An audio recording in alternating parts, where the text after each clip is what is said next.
Gracias por acompañarnos nuevamente aquí en Estado Nacional. Esta semana se publicaron los resultados de varias encuestas electorales. Al inicio de la semana conocimos la del CIEP de la Universidad de Costa Rica y también la del IDESPO de la Universidad Nacional. Y a finales de la semana, el viernes por la mañana, también se divulgó la de la empresa Enfoques Investigación. Para conversar sobre estos resultados, pero también analizar la temperatura de la campaña política, permítame presentarle a nuestros invitados del día de hoy. Primero damos la bienvenida en vía virtual al doctor Ronald Alfaro, investigador director del CIEP de la Universidad de Costa Rica. Buenos días, Ronald, bienvenido. Hola, buenos días, Liliana, un gusto saludarles, un saludo también a la audiencia y acompañarlos, un placer en esta oportunidad que discutamos sobre estos temas. Ha estado usted literalmente de romería esta semana por todos los medios de comunicación. Sí, nada más y quisiera aprovechar para hacer una aclaración. Yo dirijo la unidad de opinión pública. Hay otra persona, Andrés León, que es el director del CIEP. Perfecto, perfecto. Sin embargo, ha sido uno de los voceros estelares esta semana sobre este tema. También damos la bienvenida a Eugenia Aguirre, quien es politóloga del Observatorio de la Política Nacional de la Universidad de Costa Rica. Bienvenida, Eugenia. Muchísimas gracias, muy buenos días. Un gusto estar acá en Estado Nacional y compartir esta mañana con tan honorables amigos y colegas. También está aquí otro colega de doña Eugenia, don Carlos Carranza, quien es politólogo, investigador y docente de la Universidad Nacional, otra de las casas de estudio que divulgó encuesta esta semana. Bienvenido, don Carlos, qué gusto tenerlo por acá de nuevo. Un gusto, buenos días. Es un placer estar con tan distinguidos y distinguidas personas y esperamos intercambiar sobre esto que todavía no se ha finalizado. Así es, nada está escrito hasta el momento. También damos la bienvenida a don Mario Quiroz, vocero de la empresa Enfoques Investigación, que el viernes pasado también reveló una encuesta. Ahorita vamos a ver las diferencias entre los resultados. Bienvenido, don Mario, qué gusto tenerlo en Estado Nacional. Muy buenos días, Liliana, y un gusto estar aquí en este panel con gente que conozco y me merecen mi mayor respeto y un saludo a todos también los que están viendo el programa.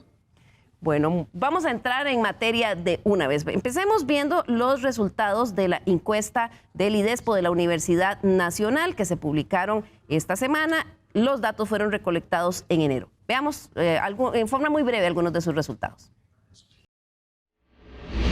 Si las elecciones fueran el día de hoy, ¿por cuál candidato o candidata manifestaría, ¿verdad?, su voto, su preferencia electoral?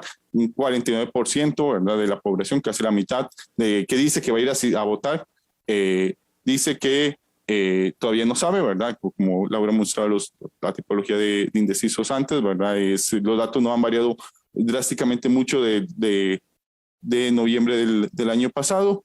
Tenemos que casi un 15% indica que votaría por José María Figueres, un 13% por Linet Saborío, por Fabricio Alvarado un 11%, tomando en cuenta el margen de error de la encuesta, que es 3.18%. Esos tres candidatos se podrían hablar de que están en un empate técnico entre ellos. Por José María Villalta, 3.8% de la población, y por Rodrigo Chávez, un 3.3%. El panorama nacional es relevante analizar durante el proceso electoral, como ya lo señalé anteriormente. Los resultados de la encuesta IDESPO 1 reflejan una importante preocupación en problemas identificados por la población encuestada, prioritariamente problemas de índole económico y político que se muestran como temas de interés en el marco de la decisión del voto, y es justamente por ello que la divulgación de información sobre estos temas y las propuestas de los partidos políticos podría ser fundamental en estas últimas semanas de campaña electoral. Don Carlos, casi un 50% de indecisos tiene esta encuesta. Bueno, es que las encuestas han venido 43, 47, y lo que dijeron ahora Laura Solís, ponga que hay un 3.18 hacia arriba o hacia abajo, y se iguala. Como diríamos, técnicamente es muy similar a la de la UCR en ese punto, e igual en otros datos que vimos. Si vemos los que tienen 3.5, 3.8, si usted lo hace hacia arriba, están en el 7. Si lo hace hacia abajo, no aparecen. Pero significa que puede haber un tanto por ciento en el cual los votos sean muy claros. Además, siempre cuando uno toma poblaciones y ya tiene una muestra, o en un caso de 1,000, más de 1,040, si no me equivoco, y la otra en 800, siempre el universo cambia. El universo nunca es homogéneo. Es un factor que los televidentes deben tener claro. Usted puede hacer una gran área metropolitana con teléfonos celulares y algunos datos a usted se le modifican por el comportamiento de una variable u otra. Pero con un 50% de indecisos a esta altura de la campaña, esto implica que absolutamente cualquier cosa puede pasar cuando uno ve los otros porcentajes de los candidatos. Claro, un 50 no te dice quién está lento. Tenemos nada más los que formalmente apoyen a un candidato, pero esa parte posiblemente no, algunos son tan indecisos. Viendo el comportamiento de las personas en las últimas campañas, algunos tienen su opinión ya formada y posiblemente prefieren guardarse su opinión. El costarricense se ha hecho muy receloso, la costarricense, en decir los datos que va a actuar, cómo lo va a definir. Eso todavía está ahí. Usted decía, sí, yo diría que todavía, pero el mismo día de las elecciones veremos gente que será convencida, aunque no haya puestos de alguna forma por parte de los partidos políticos. Eso va a ser, yo creo que una lucha hasta el día final y diría casi al cierre de mesas. Sin duda le pone, Eugenia, esto una enorme incertidumbre al resultado de la elección con estos porcentajes de indecisos. Totalmente, y esto refleja el gran porcentaje de indecisos que todavía los equipos de campaña tienen muchísimos elementos en juego y lo que acontezca en los próximos 15 días tiende a ser muy cuidadosamente manejado para evitar salidas en falso o traspiés que compliquen la decisión final, ¿verdad? Recordemos que a muchos ya los conocimos a través, bueno, prácticamente a todos los conocimos a través del debate del Tribunal Supremo de Elecciones. Ahora vamos a seguirlos conociendo a través de la participación en otros medios de comunicación. Y los equipos también están siendo muy cautelosos porque saben que lo que se están jugando de alguna manera es el pase a una segunda contienda, no un pase definitivo. Entonces, en consecuencia, hay otras consideraciones que agregar y, por supuesto, las valoraciones que tienen que ver con este gran grupo de indecisos que tienen características muy interesantes y que probablemente, como bien decía don Carlos, no nos vayan a contar al final por quién votaron y nos vayamos a enterar el mismo día a las 9 de la noche. Claro.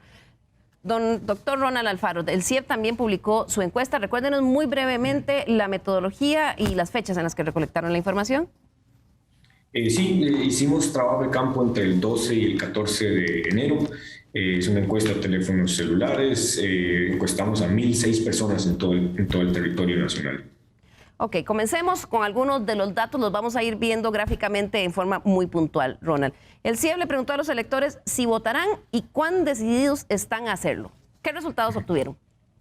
Bueno, es un reflejo de estos resultados, ¿verdad? Una amplia mayoría de personas están muy decididas a votar, ¿verdad? Como decía, es un reflejo de la cultura política de una sociedad en la que el voto es uno de los aspectos y de los derechos más reconocidos y valorados. 70% totalmente decidido. Con ese porcentaje de totalmente decididos es que ustedes publican entonces los resultados de intención de voto. Veamos cómo está en esa carrera de salida, cómo quedó los resultados, Ronald, en esta nueva medición de enero. Los resultados son muy similares a lo que hemos observado a lo largo de la campaña. No hay como grandes cambios abruptos o bruscos. Prácticamente los apoyos a los partidos están en una situación como en un estado como de congelado porque el gran número de personas es el de los indecisos y que son personas que están decididas a votar pero no saben por quién hacerlo. Y bueno, pues las personas que encabezan, Figueres, Saborío, incluso Alvarado están muy cerca, tienen apoyos bajos y hace que pues la campaña siga estando muy abierta. Hay quienes le siguen, Villalta y Chávez, no podríamos descartar que puedan tener también crecimientos importantes a lo largo de la campaña. En estas circunstancias, el hecho de que, por ejemplo, un pequeño grupo de seguidores de algunas de estas candidaturas cambie de opinión podría alterar fácilmente los respaldos y el orden de las preferencias. Tenemos entonces, de nuevo vemos ahí el gráfico, José María Figueres, un 18.3, vamos a ver si nos acompañan ahí, 16.8. Doña Linet Saborío, segundo lugar, 13.1%. Fabricio Alvarado en tercer lugar, 8.5%. Y don José María Villalta y el candidato Chávez, como decía Ronald, eso es prácticamente un empate, 5.9, 5.4. También ustedes consultaron, Ronald, otro de los datos es a los costarricenses la cantidad de personas que sigue sin decidir por quién votar. ¿Cuál es la cifra? Sí, hemos venido observando ese comportamiento y haciendo una aproximación a los datos del padrón electoral. Calculamos que 1,5 millones de personas en Costa Rica, ¿verdad? Esto podría incluso si quisiéramos ser un poco más precisos, diríamos, bueno, entre 1.300.000 y 1.600.000 personas, ¿verdad? Bueno, estamos examinando que son quienes están indecisas. Normalmente en las conversaciones sobre los temas políticos mencionan, bueno, no sé qué hacer, no he estado en esta situación, yo siempre he votado, pero no tengo una candidatura. Entonces hay una enorme incertidumbre alrededor de este tema que se irá despejando conforme nos vayamos acercando a la elección. Y eso quiere decir que más personas han decidido postergar, están tomando cada vez la decisión de manera más tardíamente. Claro, 1.500.000 personas que no han decidido por quién votar, Ronald. Eso evidentemente, como decíamos al inicio, con ese porcentaje de indecisos, la balanza se puede inclinar hacia cualquier lado. Otra de las cosas que ustedes preguntaron es si votar en estas elecciones era más complicado. ¿Qué encontraron? Sí, a las personas les consultamos este tema, ¿verdad? ¿Qué tanto les está costando tomar la decisión en esta oportunidad? Y el 80% de la gente manifiesta que le ha sido más difícil, ¿verdad? Por un lado, entre tantas candidaturas, por otra parte, entre recibir una gran cantidad de información y examinar, digamos, las cualidades y las habilidades de las candidaturas. Entonces, sí le ha resultado de manera más compleja esta elección. Prácticamente, como se aprecia acá, 3 de cada 4 personas están en esta condición. 74% les contestaron así directamente, es mucho más difícil votar en estas elecciones que cualquier otra que haya estado. Sí, así es, ¿verdad? Ese es un factor que está en juego y es una de las razones por las cuales vemos un nivel de indecisión alta, ¿verdad? Claro, don Carlos, ese voto más difícil lleva a pensar que es por la cantidad de candidatos que hay 25 candidatos, o por la calidad de candidatos que el elector siente que tiene enfrente. Don Carlos. Bueno, yo creo que el costarricense hay que ver dos cosas. Desde el 2002, el abstencionismo es creciente, en un promedio del 30%, y eso le cuesta más elegir. Segundo, para mí, a partir del 2006 mismo, hasta ahora, el voto se ha hecho más volátil. No es un voto fijo que diga para un solo partido o para una sola tendencia. Y yo diría que tendríamos algún día que hacer un estudio para ver cuál es el voto que se modifica cada 4 años en Costa Rica. Diría además que hay que tomar en cuenta que la población no tiene claro las opciones, porque cuando se hacen algún tipo de mediciones, usted puede estar de acuerdo con tales cosas de tal candidato, tal con otro y otro. Usted misma que participó en el debate hecho por el tribunal, uno veía temas en que había partidos hasta de diferente ideología que en ciertos puntos estaban de acuerdo. Coincidían. Libertades públicas, por ejemplo. Pero en temas de si participa el Estado o no, unos de tal posición, otros de otro. Otro es una forma de ver el tema de comercio exterior o economía internacional, ver el desarrollo social. Eso al costarricense le cuesta mucho todavía distinguir. Ahora, en 25 candidatos, uno piensa que la dispersión es muy grande, porque hay candidatos que, aunque uno hace análisis, tiene que ponerse a estudiarlo y darle un seguimiento muy meticuloso. Por eso sí encuentro que la cifra expresa realmente lo que está pasando en estos momentos. Eugenia. Sí, aunado a la cantidad de candidatos que hacen que el ejercicio cognitivo de escoger sea mucho más complejo, ¿verdad?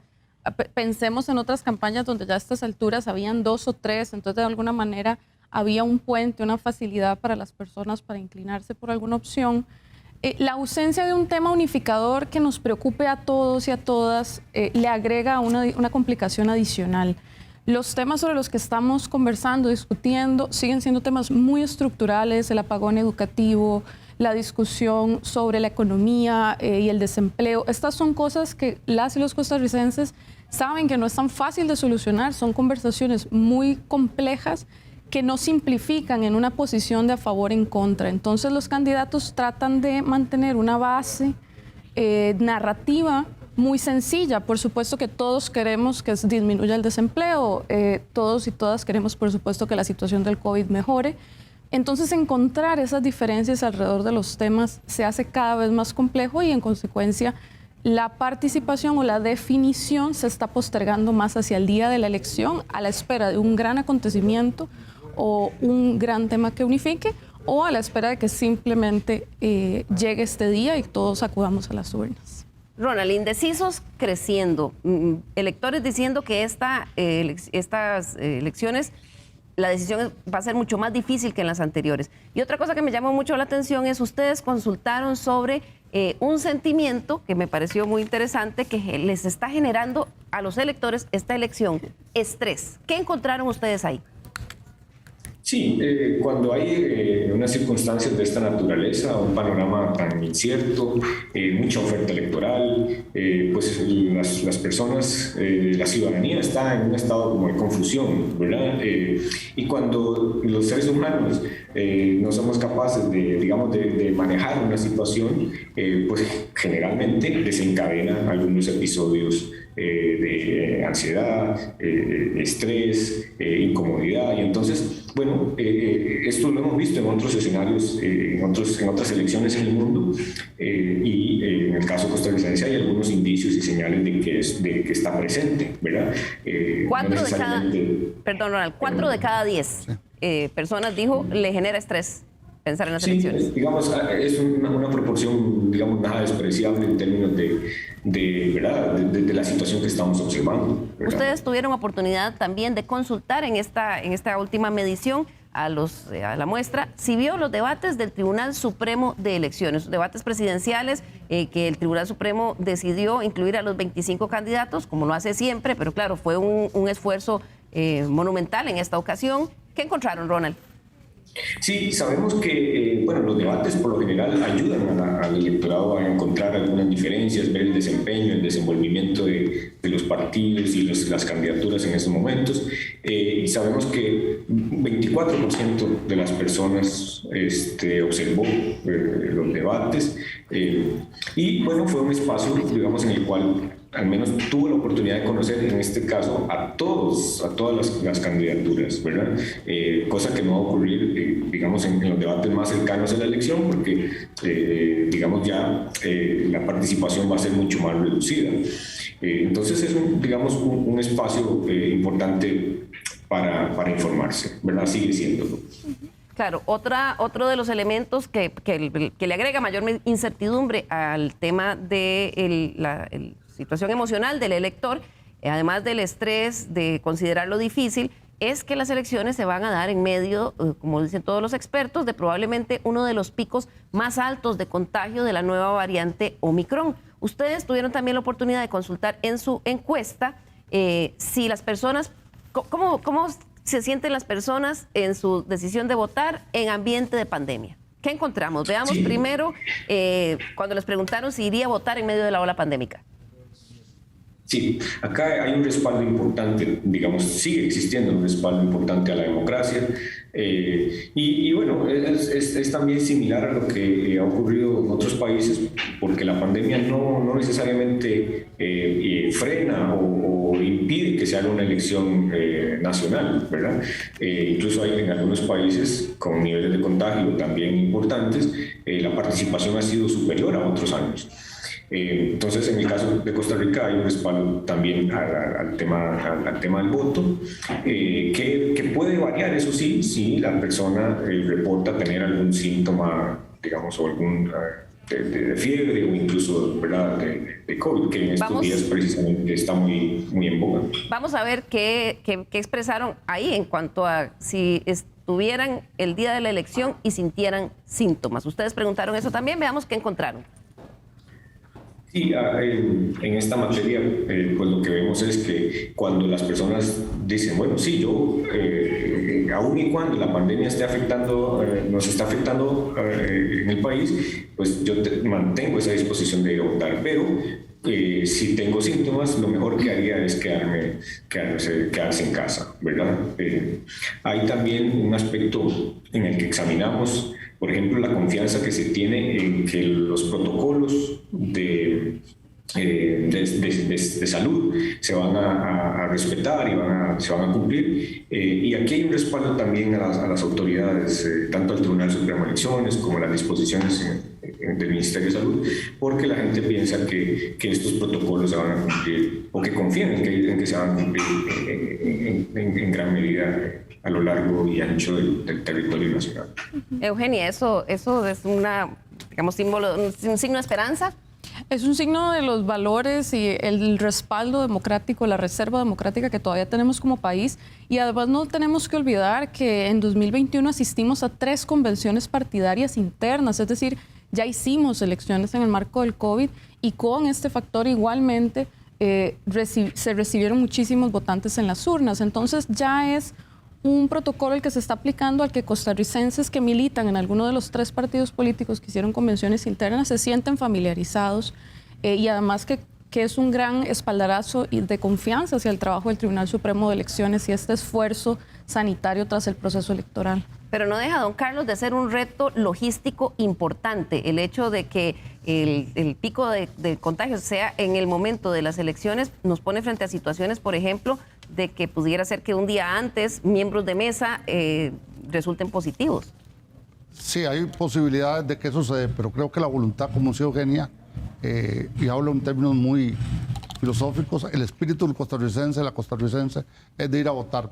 Por supuesto que se va a cuidar, pero yo recuerdo que en 2 comisiones que pasé a verlas, yo mismo me asusté que a las 9:30 de la mañana, una en Moravia y otra en otra parte, la gente estaba votando. Lo que la gente está tomando es más medidas. Posiblemente vamos a tener mucha presencia en la tarde, pero también alguna gente va a hacer otra cosa. Va a llegar a votar a primera hora, que es un fenómeno que puede darse.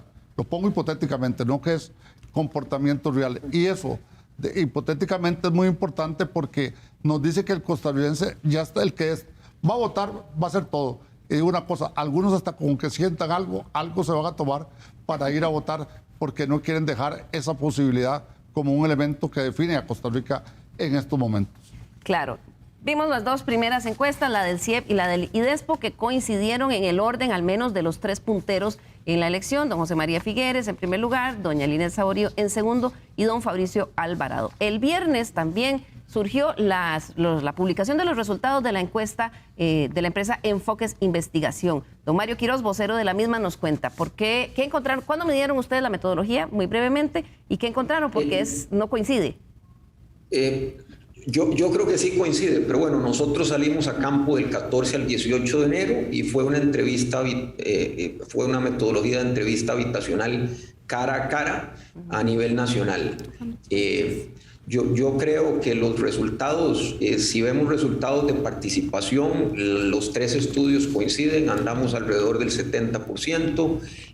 Si vemos resultados de indecisos, también marcamos alrededor de 43, 45 y después se va un poquito más al 49, pero andamos por ahí. Y en cuanto a la fotografía, si queremos verlo así, de la carrera electoral, se está marcando del lado de la gente que ya está decidida a votar o que manifiesta alguna intención de una decisión de voto. Vemos que hay 2 grupos, uno que conforman don Fabricio Alvarado, don José María Figueres y doña Linet. Números más, números menos en todas las encuestas son los que salen en los 3 primeros lugares, y un segundo grupo en que vienen don Rodrigo Chávez y don José María Villalta atrás de ellos. Y siendo, como digo, siempre los indecisos el grupo más grande en todas las investigaciones que yo he visto.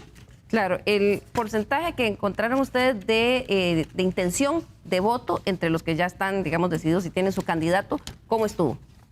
Anduvo en un 73%, entre gente que manifiesta que definitivamente sí irá a votar o que posiblemente sí va a votar. Esto representa un aumento un poquito más grande que con respecto al estudio de diciembre, y creo que tiene que ver mucho con que la carrera electoral ya definitivamente va calentando. Personas que ya decidieron votar, este es el porcentaje que ustedes encontraron. Don José María Figueres, 29%, Fabricio Alvarado, 25%, Linet Saborío en tercer lugar, 22%, Rodrigo Chávez, 9% y José María Villalta, 8%. Expliquemos los porcentajes porque no son comparables las encuestas, ¿verdad? Aquí lo que hay que ver es la tendencia. Tal vez hago una precisión. De la gente que tiene una alta participación de ir a votar, nosotros lo dividimos en tres grupos. Uno, el grupo de gente que ya tiene un candidato, una decisión de por qué candidato o candidata va a votar. Eso nos arroja como un 42%. Tenemos otro grupo que manifestó que está decidiéndose entre 2 o 3 candidaturas todavía, y un tercer grupo, que es el más grande, el que manifestó que aún no tiene ninguna candidatura por la cual siquiera esté considerando votar. Esos números que usted dice son exactamente en el grupo que ya tiene una decisión de por quién votar. Que es el grupo de 42%, ¿verdad? El 42%, correcto. Claro. Vamos a hacer aquí nuestra primera pausa y al regresar vamos a analizar otro evento. El interés por las noticias de política apenas empezó a calentar, pero muy tímidamente, en el momento en que se están dando ya la mayoría de debates. ¿Cómo va a incidir esto y la conversación en redes sociales en la intención del votante? Ya regresamos.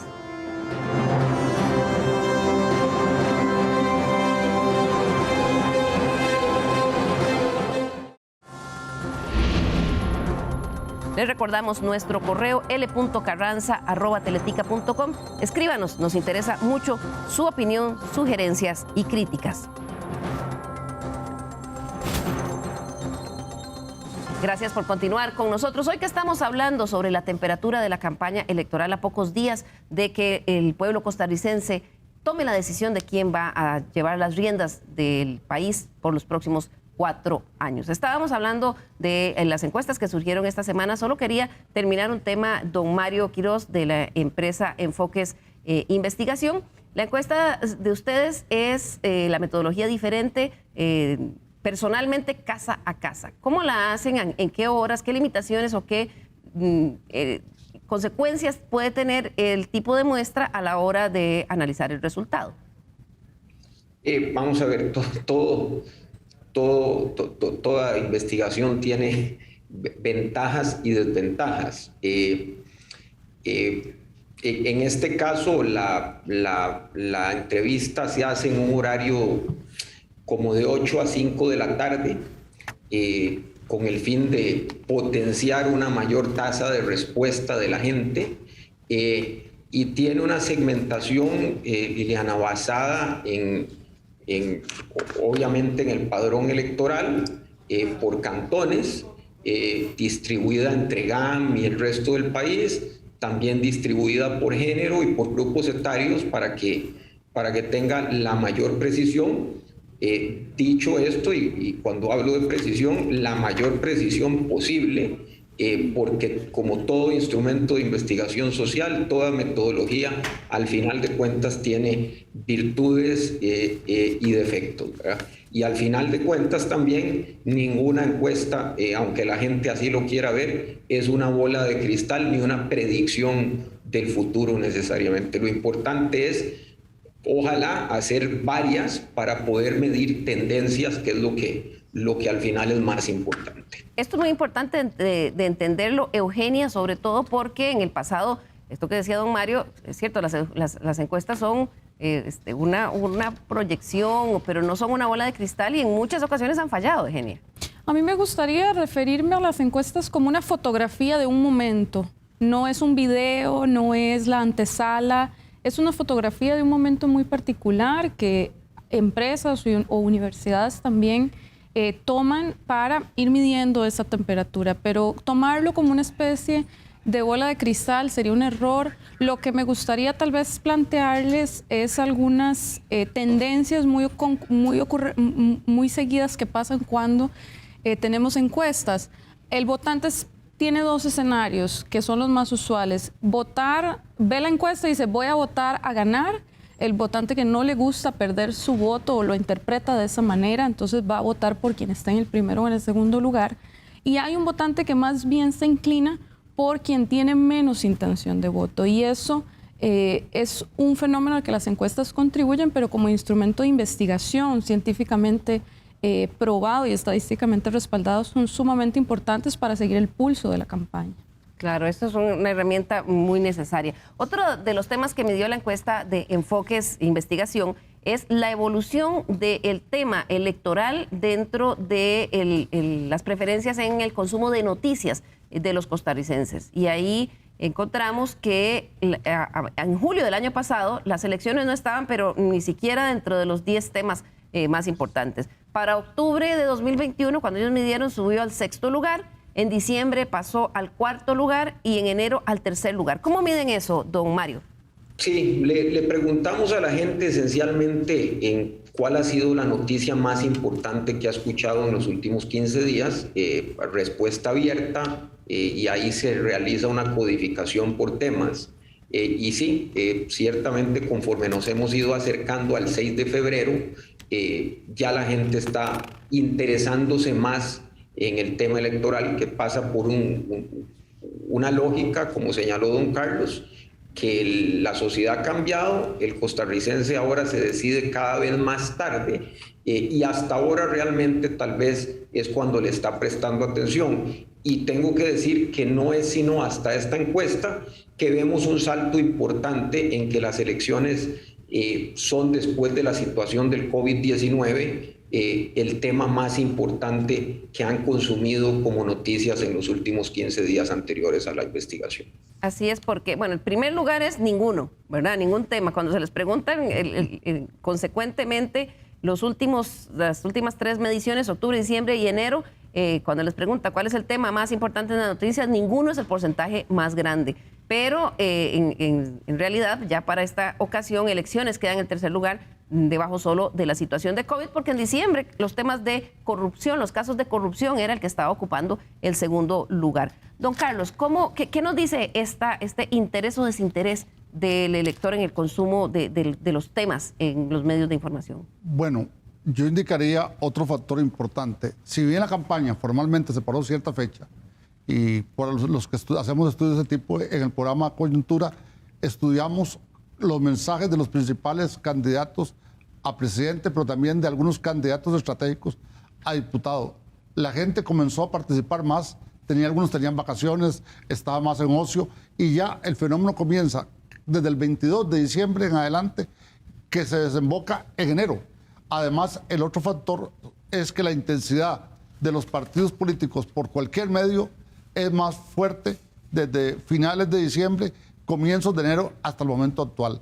Todo lo que es mensajes que aparecen, hay una parte importante de mensajes políticos en un noticiero, en un programa deportivo, en las redes, en tal cosa, o tal persona que saca tal página, los publicistas que han sacado últimamente, que son bastantes. Entonces, eso ha hecho que el costarricense, y lo tercero, lo que comparto con Mario, el costarricense está definiendo una parte de la población al final, la votación como elemento fundamental y primordial.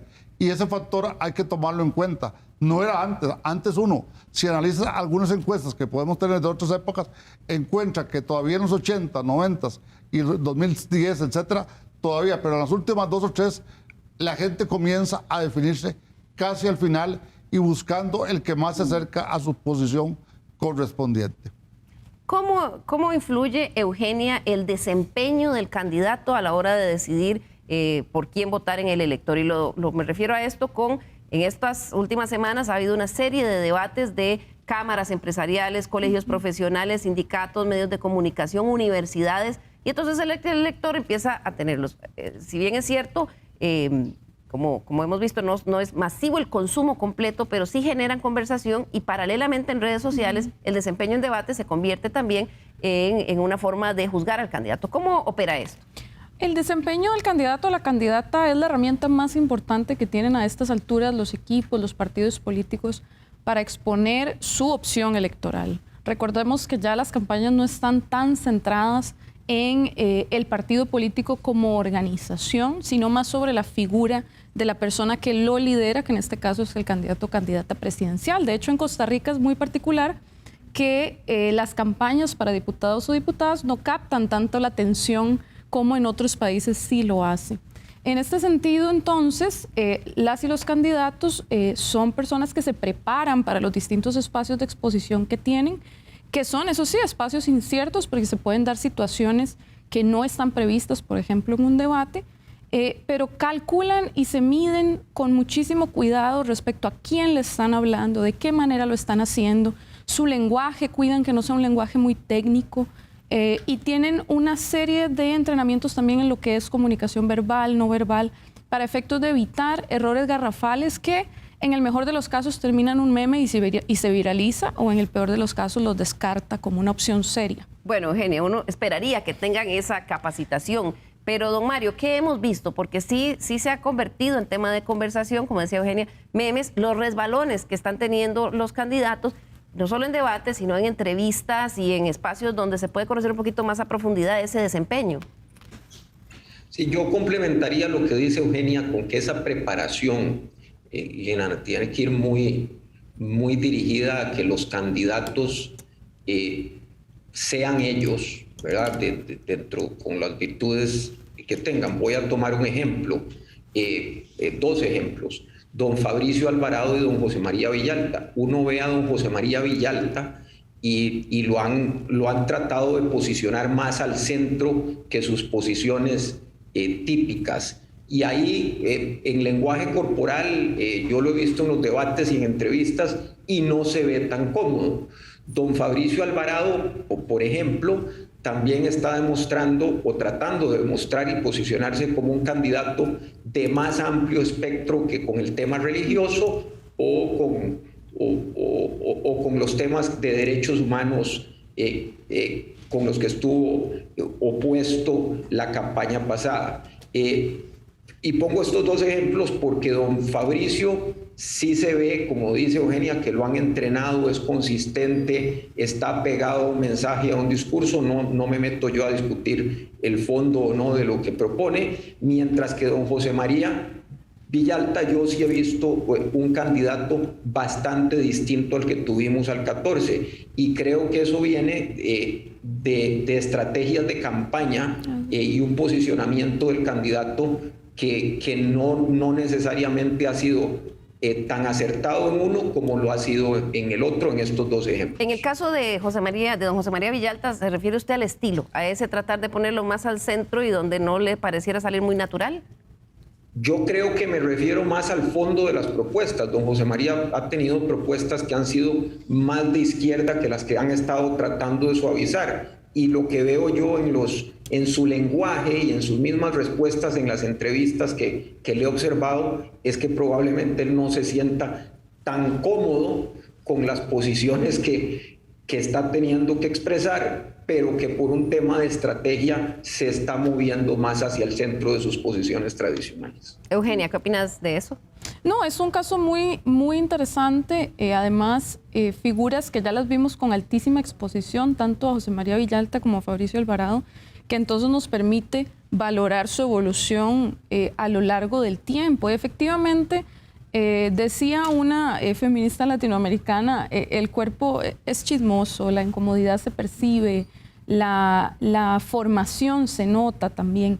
Y no hay que tomarlo esto como una cuestión peyorativa. Es importante que los candidatos generen destrezas y habilidades para desempeñarse en espacios que no son naturales. No todos los días se está en una campaña electoral. Sin embargo, sí es importante recargar y entender que además de esto que vemos en pantallas, en periódicos, en entrevistas, hay un dejo de equipos de trabajo, una naturalidad del candidato o candidata que tal vez no vayamos a poder captar dentro de una exposición más televisiva. Claro, esa exposición, don Carlos, maximiza frente al elector las virtudes y los defectos. Esto que ha sucedido con la candidata social cristiana, doña Linet Saborío, que ante algunas respuestas que dio en debates dio la impresión de que no era de posiciones muy definidas, ¿cómo impacta directamente en la percepción y en la decisión del elector? Claro que sí, porque lo que había trabajado el equipo de campaña de doña Linet era una imagen de grupo, de gente apoyándola, de gente de confianza, de seguridad y estabilidad. Pero en los debates doña Linet no estuvo tan acertada y en algunas preguntas la gente captó que con la respuesta lo que hacía es una parte evasiva. De hecho, creo que han tenido que reposicionar la campaña, que ella salga con ciertos temas para tratar ese margen que hablamos del 3, 4 o 2 sobre segundo o tercer lugar, le ha costado con cierto peso a ella. Pero además pareciera que en ciertos temas ella no quisiera tomar posición para ver si capta más generalidad de voto. Y lo cobra el electorado. Eso iba, Liliana. En el sentido que la gente cobra lo que uno no es. La gente mide. Usted decía de Villalta. Uno ve cuando Villalta hace ciertas cosas, mueve los anteojos, mueve el cuerpo. No es que no lo pueda hacer, pero hay formas que uno capta entre discurso y realidad, o cuando usted capta entre discurso y compromiso político. Y en el caso de doña Linet, ese compromiso de fondo no ha estado presente en muchas de sus intervenciones en los debates de diferente tipo. Eugenia. Sí, a esto no hay que dejar de percibir o de entender que para quienes le hacemos un seguimiento muy detallado al proceso político, hacemos estas comparaciones, las formas, somos muy cuidadosos de observar estos cambios o estas actitudes. Sin embargo, hay ciudadanos y ciudadanas que ven un debate u otro o ven los dos y no necesariamente recurren a esta memoria histórica o a otros elementos a considerar. Entonces, como una puesta en escena, un debate que además es una técnica que se usa desde el siglo XVIII para exponer candidatos y candidatas, tenemos que tomarlo con pinzas, valorarlo con cuidado y en comparativa con otros espacios y otras variables como equipos de trabajo, mensaje, equipos de financistas, lo que tiene que ver con grupos de poder y otras variables que hay que considerar, porque lo que tenemos visible únicamente es al candidato o la candidata, pero a la hora de hacer gobierno hay muchísimas otras implicaciones que van a entrar en el juego. Claro, es un panorama mucho más amplio.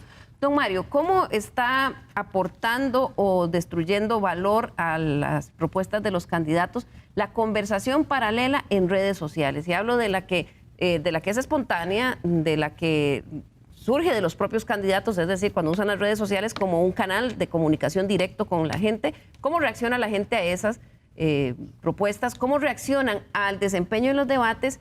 Y hablemos de la incursión también de las baterías de lo que se llaman troles, es decir, ejércitos de emisores de mensajes consistentes a favor de cada candidato o atacando a quienes atacan a cada candidato.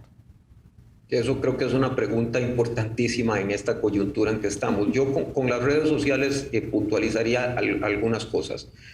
Primero, las redes sociales deben ser parte integral de la estrategia de comunicación de una campaña, pero no deben ser ni la estrategia de comunicación ni lo que mande en la estrategia de comunicación. Hay que entender que las redes sociales son una burbuja en sí misma, que además con esto de las baterías, la mayor cantidad de ruido, y lo podemos contrastar con que las elecciones no han sido del interés de los costarricenses hasta este momento, entonces la mayor cantidad de ruido que vemos en redes sociales durante un debate o en el postdebate o durante una entrevista proviene de las mismas campañas.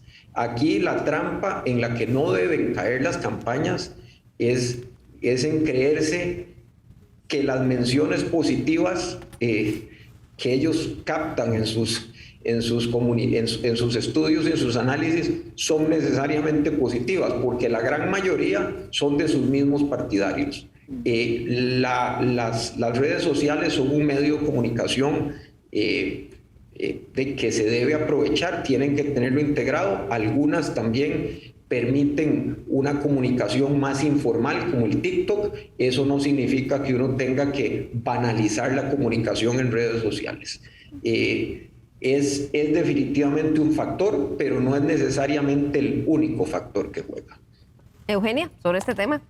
Sobre las redes sociales, como especificaba también Mario, no podemos traducir un like o una opción de seguir como un voto automáticamente. Eso sería un error, o siquiera como un caudal de personas que siempre estén a favor de este candidato o candidata. Ahora, hay también un debate respecto a las formas según cada una de las redes sociales, ¿verdad? Recordemos que no es lo mismo utilizar una red social como Instagram o Facebook, Facebook siendo la que tiene más penetración en el caso costarricense, que usar una herramienta como TikTok, que está asociada a grupos de menor edad y que tiene formas muchísimo más casuales, ¿verdad? Se le ha criticado a algunos candidatos el utilizar estas, pues, sobre todo porque hay algunos mensajes que le pudieran parecer a algunas audiencias livianos, y entonces se les critica por lo que están emitiendo en TikTok, y sin entrar a valorar, digamos, quiénes o qué.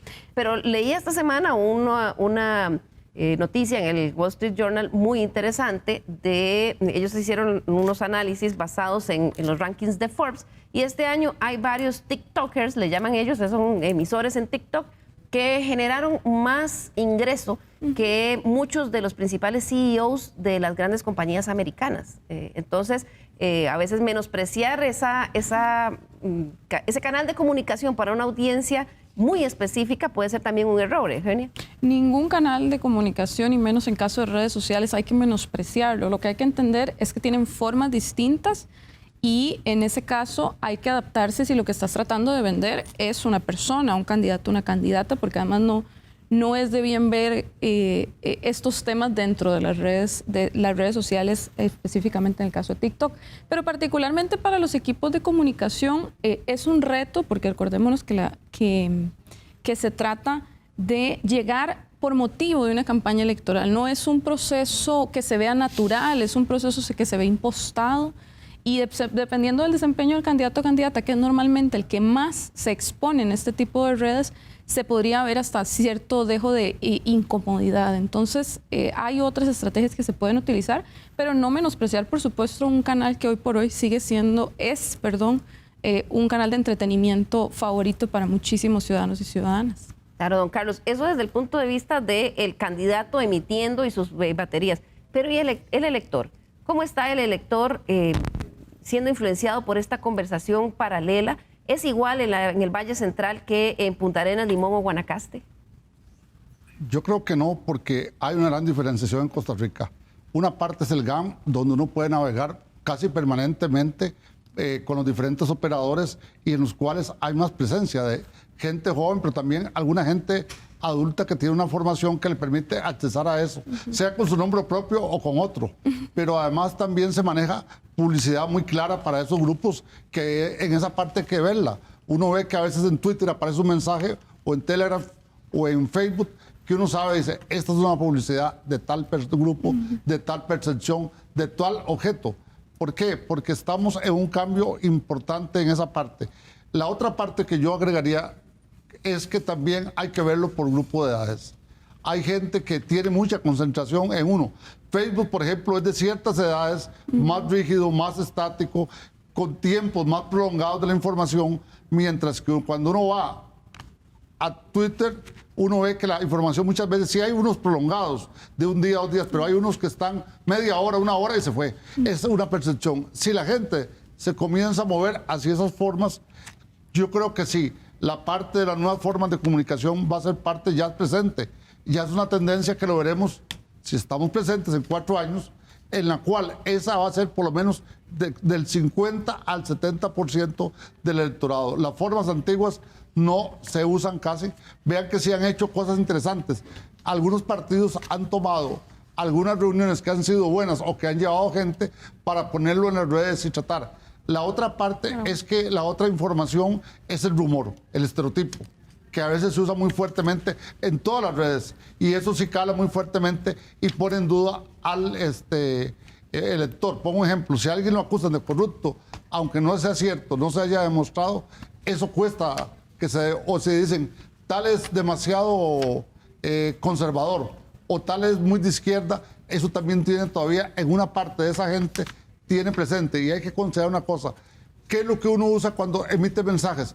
Usa valores de diferente momento, de cualquier tipo de cosas que a uno le sirvan para llegar a ciertas percepciones que, independientemente que usted use no la computadora, son cosas que usted tiene presentes en su quehacer. Claro. Un tema que se me había quedado, don Mario, que tienen ustedes también en el estudio que publicaron el pasado viernes, es el tema de pisos y techos electorales. ¿Qué encontraron ahí y cómo relacionamos esto con esa gran masa de casi un 50% de indecisos? Esta cruce con pisos y techos electorales, ¿qué nos puede mostrar? Sí, ahí Liliana, el ejercicio que hicimos y lo venimos haciendo desde junio con las candidaturas, lo que tratamos es de medir la candidatura contra sí misma, no contra los otros. Y esto viene de una apreciación personal, que a mí cuando me hacían la pregunta de estos candidatos, ¿por quién nunca votaría? Yo veía la lista y lo que decía era, hay varios por los que nunca votaría, ¿por qué me están poniendo a escoger solo uno? Entonces diseñamos un instrumento que es de cada candidato preguntar por quién, si votaría por él en primera ronda, si votaría por él en primera ronda dependiendo de los otros candidatos, o solo en segunda ronda, o nunca votaría. Y ahí, don Fabricio, tengo que reconocer que con respecto a la elección anterior, suma 8 puntos y ahora su potencial de apoyo en primera ronda podría ser hasta de un 29, doña Linet se mantiene en un 28 y don José María Figueres se queda en un 22, seguidos por don José María Villalta y don Greiby Moya. Este indicador, obviamente, la misma persona podría decir que sí votaría por Fabricio Alvarado y José María Figueres, pues la pregunta es por candidato, pero lo que trata de medir es potenciales apoyos. Claro. Estamos llegando ya al final de este programa del día de hoy. Voy a pedirle a nuestros invitados que en un minuto nos den una reflexión final. Voy a comenzar con usted, don Mario Quiroz. Bueno, muchísimas gracias primero por la invitación. Un gusto haber compartido con ustedes y con Eugenia y con don Carlos. Mi reflexión iría, siempre quiero terminar con una nota positiva. Hemos hablado mucho de la cantidad de candidaturas que hay, de la dispersión que eso genera y verle el lado negativo. Yo, como siempre, peco de optimista. Lo que quisiera es celebrar que en Costa Rica tengamos esta posibilidad de tener tantas candidaturas con sus defectos, mientras que en otros países cercanos al nuestro solo hubo una candidatura. Entonces, celebremos la democracia, celebremos que tenemos votaciones, celebremos que tenemos una prensa que puede cuestionar y celebremos que tenemos ciudadanos que pueden opinar y sobre todo elegir democráticamente a sus gobernantes. Así es, hay que recordar que esto es una fiesta electoral. Continúo con usted, don Carlos Carranza, docente, politólogo, investigador de la Universidad Nacional. Estamos en un cierre de campaña, para ver con primer aspecto, en el cual estos 15 días de este domingo, a lo que viene, los costarricenses van a tomar posición y habrá que ver otras mediciones, a ver si hay una variación en 6 días o 10 días o en 12 días alrededor de la elección. La segunda parte que me parece importante es que hay que reconocer el esfuerzo democrático del tribunal, pero también de los que han participado en vida política. No significa que estemos de acuerdo. Lo que sí agregaría es que posiblemente Costa Rica está en una transición política que tendrá que repensar su matriz sociopolítica de futuro y los formatos de representación, que no son un tema Costa Rica, sino que se ve en la política internacional, se está viendo en países como España, se ve en Chile, se ve en Honduras, se ve en México, que hay discusiones muy fuertes, se ve en Estados Unidos o se ve en Francia, solo para citar algunos. Eso significa que en ese contexto más amplio tenemos que también pensar en ese punto.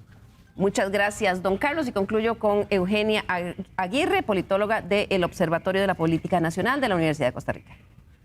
Muchísimas gracias, Liliana, don Carlos, Mario. Ha sido un gusto compartir con ustedes esta mañana y, por supuesto, con toda la audiencia. Yo tal vez dirigiría un mensaje hacia las personas que sienten estrés o angustia por tomar esta decisión y enfrentarse a la urna. La decisión es de cada uno y cada una de ustedes y bajo ninguna circunstancia presión, porque vivimos en un sistema democrático, como bien lo reflexionaba Mario.